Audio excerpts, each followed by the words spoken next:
Maka dalam Al-Quran ketika syaitan bersumpah kepada Allah ketika diusir dari syurga, wala tajidu aktsarahum syakirin, ya Allah, engkau tidak akan mendapati kebanyakan hambamu itu pandai bersyukur, kiat untuk meraih ketenangan. Banyak sebenarnya, saya pilih 4 saja yang paling penting. Agar hati tenang, kiat nomor 1 adalah banyak-banyak bersyukur. Yang jadi masalah karena kita kurang bersyukur. Kalau kita banyak bersyukur, tenang hati kita. Rasulullah sallallahu alaihi wasallam memberikan panduan kepada kita bagaimana cara mudah untuk bersyukur, sekalian. Cara mudah untuk bersyukur, lihat orang yang di bawah. Lihat orang yang di bawah. Kita baru naik kereta, orang lain dah naik mobil, sakit kepala kita. Kalau itu terus kita pikirkan, mobil saya mobil tahun 2000-an, ini Ustadz mobilnya udah tahun 2020-an ini, saya ketinggalan. Nah, akhirnya nggak tenang ya. Tapi kalau seandainya alhamdulillah saya punya kereta, orang lain keretanya udah mogok-mogok tuh, atau orang lain hanya naik sepeda, alhamdulillah dia perlu mendayung sedangkan saya tinggal goyangkan gas, berjalan dia. Kalau seandainya saya hanya punya sepeda, bersyukur juga lihat orang lain yang kemana-mana jalan kaki ya. Sekalian masih ada kan orang jalan kaki. Saya pernah membonceng seorang bapak, dulunya lumayan, tapi sekarang minta dibonceng dari galon ke kampung. Kalau seandainya kita hanya bisa berjalan, nggak ada sepeda pun, bersyukur juga. Alhamdulillah kita bisa berjalan. Ada orang lain nggak bisa lagi berjalan, sekalian. Kan rasanya nyaman dan tenang ya ketika melihat orang yang di bawah kita. Orang lain yang nggak bisa jalan lagi, Bapak sekalian, agar dia bersyukur, kita katakan, Bapak Ibu bersyukurlah. Apa bersyukur? Saya nggak bisa lagi jalan. Bersyukur Bapak dan Ibu masih hidup. Ada orang lain udah mati, dia nggak bisa lagi. Ini Bapak masih bisa bicara yang baik-baik, masih bisa bertasbih, masih bisa berselawat. Disinilah Rasulullah SAW sabda, unzuru ila man asfala minkum, lihatlah orang-orang yang di bawah kalian. Wala tanzuru ila man huwa fawqakum, jangan kalian lihat orang di atas kalian. Fahuwa ajdaru alla tazdaru ni'matallahi alaikum, karena hal yang demikian akan lebih menjamin kalian untuk tidak mensia-siakan, tidak meremehkan nikmat yang telah Allah berikan kepada kalian. Hadis sahih riwayat Imam Muslim. Ini ada sebuah penelitian Bapak sekalian, supaya kita tahu ini bagaimana sebenarnya nikmat yang Allah berikan kepada kita semua. Jika kita memiliki tempat tinggal, pakaian dan makanan, 3 kebutuhan pokok kita. Jika kita memiliki tempat tinggal, pakaian dan makanan, ketahuilah kita lebih kaya dari 75% penduduk bumi. 75% penduduk bumi. Karena banyak penduduk bumi ini yang nggak punya rumah, sewa atau utang rumahnya. Itu di Amerika itu banyak sekali orang nggak punya rumah, mereka itu sewa. Mereka bekerja, kalau seandainya cukup untuk rumah, itu mereka senang sekali untuk sewa rumah. Jadi Bapak sekalian, jika kita memiliki tempat tinggal, pakaian dan makanan, maka sebenarnya kita lebih kaya dari 75% penduduk bumi. Jika kita masih memiliki kelebihan harta, apa maksudnya? Saya punya istri, saya punya anak, tanggungan saya, kebutuhan saya 1 bulan untuk makan dan kebutuhan-kebutuhan lain itu 2 juta misalnya. Gaji saya 2,5 juta. Ini berarti ada kelebihan 500.000. Bagaimana status kita? Jika Anda masih memiliki kelebihan harta, maka anda termasuk 1 dari 8% orang kaya di dunia. 1 dari 8%. Berarti penduduk dunia yang hartanya itu ada sisa dari kebutuhannya itu enggak banyak, cuman 8% dari 100% itu.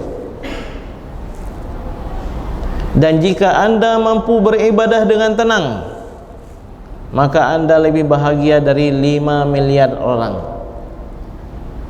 Ini kita datang ke masjid Rahmah, aman, Masya Allah. Enggak takut kita sandal hilang, enggak takut kendaraan hilang, enggak takut kita datang kemari disuruh keluar cepat. Saya pernah tinggal di masjid dulu, masa yang selepas salat harus langsung keluar, masa fitnah ikhwan muslimin dulu, ya, selesai salat langsung keluar, enggak boleh lama-lama. Dan di masjid enggak boleh duduk melingkar, karena kalau duduk melingkar ditakutkan itu pengajian-pengajian yang mengandung unsur politik dan seterusnya. Jadi kita datang kemari dalam kondisi aman, enggak takut ada rudal yang akan datang kemari, enggak takut ada orang, ada polisi, ada tentara yang menangkap kita. Maka sebenarnya kita lebih bahagia dari 5 miliar orang. Masya Allah. Jadi bapak sekalian, nomor 1, agar kita tenang, banyak-banyaklah bersyukur. Syukur itu kalau kita lihat, syukran, terima kasih. Ya, orang Arab itu kan kalau kita memberikan kebaikan, dia akan katakan syukran, terima kasih. Berarti syukur itu adalah ucapan dan perasaan hati kita berterima kasih terhadap apa yang telah Allah bagikan untuk kita. Kalau begitu kita enggak boleh membanding-bandingkan apa yang Allah bagikan untuk orang lain dengan apa yang Allah bagikan untuk kita. Karena sebenarnya kedua-duanya adalah pemberian dari Allah Subhanahu wa taala. Maka kalau datang nikmat kepada kita, jangan, yang pertama jangan kita bandingkan dengan orang lain, yang kedua jangan lupa bahwa ini dari Allah, pemberian yang sangat istimewa. Kadang kita makin akhir zaman makin kurang nilai syukurnya, Bapak sekalian. Sebagai contoh misalnya para mahasiswa yang mendapatkan beasiswa, dulunya mereka enggak punya beasiswa, enggak punya harapan, bahkan ini susah untuk kuliah. Datanglah bantuan, buat proposal, insya Allah 2 bulan ke depan akan datang bantuan beasiswa penuh. Ketika keluar 65 juta, Masya Allah, 65 juta. Berarti setiap bulan itu bisa kita pakai 5 juta lebih. 5 juta itu pun baru 60 juta. Alhamdulillah, Masya Allah, berterima kasih kepada Allah, ya, Masya Allah. Kemudian tanya sama teman, kamu berapa dapatnya? Kamu dapat juga? Iya, berapa? Kamu dapat berapa? Saya dapat 70. Waduh. Lihat ini Bapak sekalian, bagaimana syaitan mempermainkan kita. Sebelumnya kita bicara apa? Dari enggak ada menjadi 65 juta. Syukur kita luar biasa. Sekarang apa yang teringat sama kita? Kok saya 65, dia 70. Enak kali dia. Ya. Lalu mulailah kita ketika bertemu sama dia, ini lebih banyak duitnya nih, padahal cuma 5 juta. Jadi begitulah syaitan mempermainkan kita. Maka dalam Al-Quran ketika syaitan bersumpah kepada Allah ketika diusir dari syurga, wala tajidu aktsarahum syakirin, ya Allah, engkau tidak akan mendapati kebanyakan hambamu itu pandai bersyukur. Jadi syaitan itu yang mempermainkan kita, dan upaya dari syaitan untuk menjadikan kita tidak pandai mensyukuri nikmat yang Allah Subhanahu wa taala berikan kepada kita.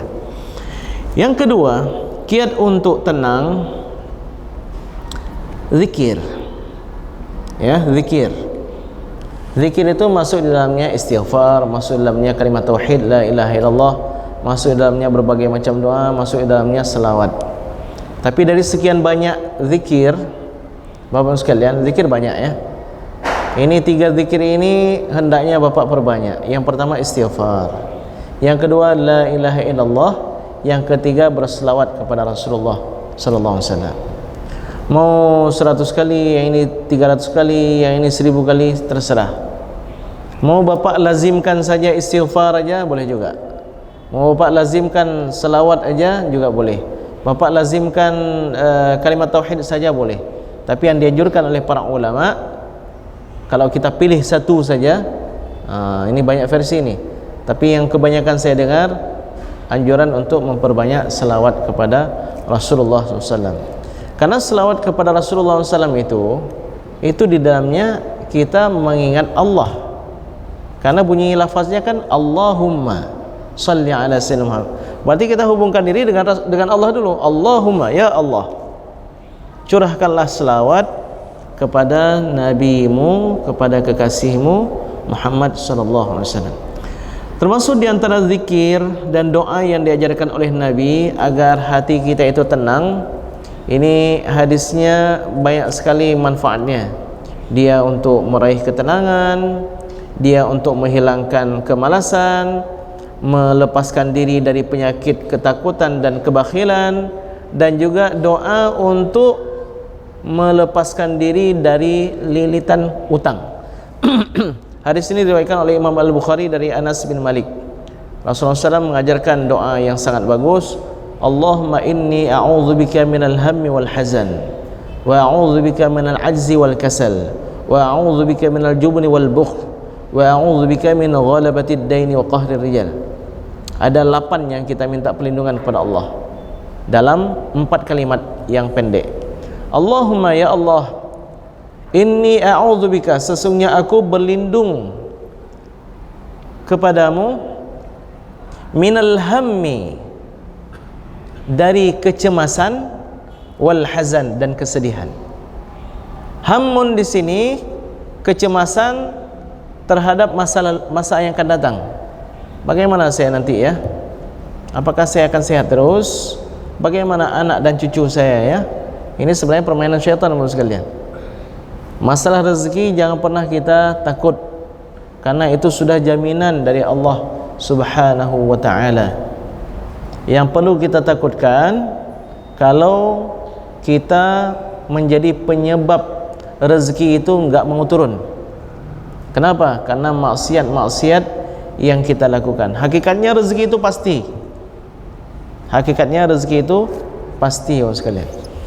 Jadi minal hammi wal hazan, dari kegundahan masa depan, wal hazan, dan juga kesedihan masa lalu. Dulu saya pernah buat dosa ini, dulu saya seharusnya belajar lebih gigih lagi, bekerja lebih gigih lagi. Ini semua adalah permainan syaitan, hazan atau huznun. Wa a'udzubika minal ajzi wal kasal, dan aku berlindung kepada Engkau ya Allah dari kelemahan dan juga dari kemalasan. Lemah dan malas.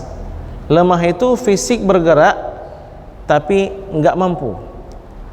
Kasal, azam dalam hati yang tidak ada, terlalu lemah. Wa a'udzubika minal jubni wal bukhl, dan aku berlindung kepada Engkau ya Allah dari rasa takut, wal bukhl, dan juga dari kebakhilan. Jadi jubn itu rasa takut kehilangan nyawa, sedangkan bakhil, rasa takut dari kehilangan harta.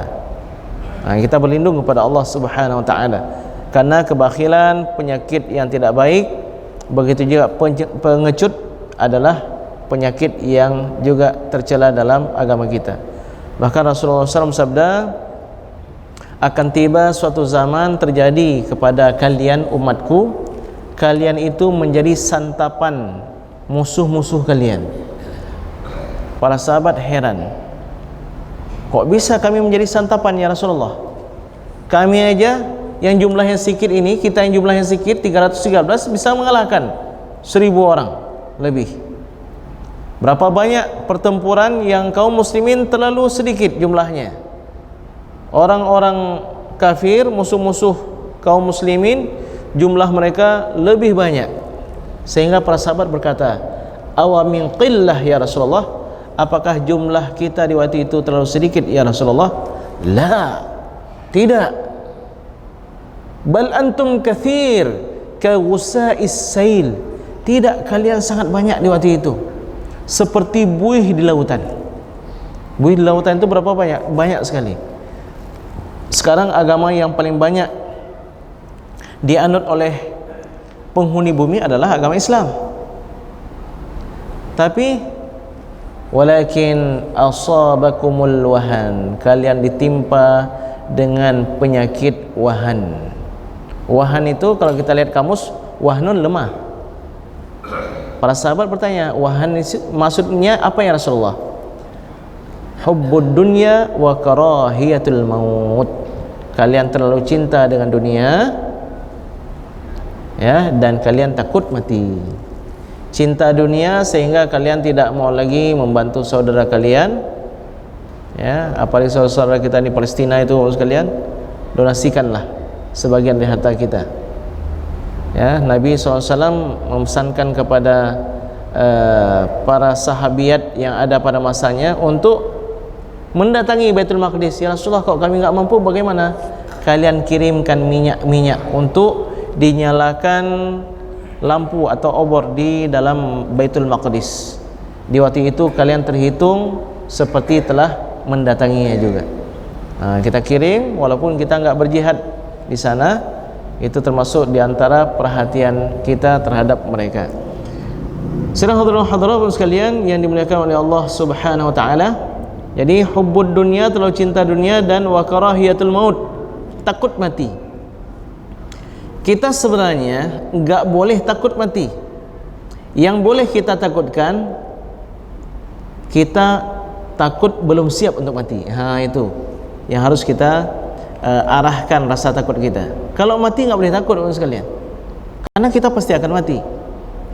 Begitu juga kalau datang seruan jihad, jangan pernah merasa takut mati, karena mati syahid itu sangat indah.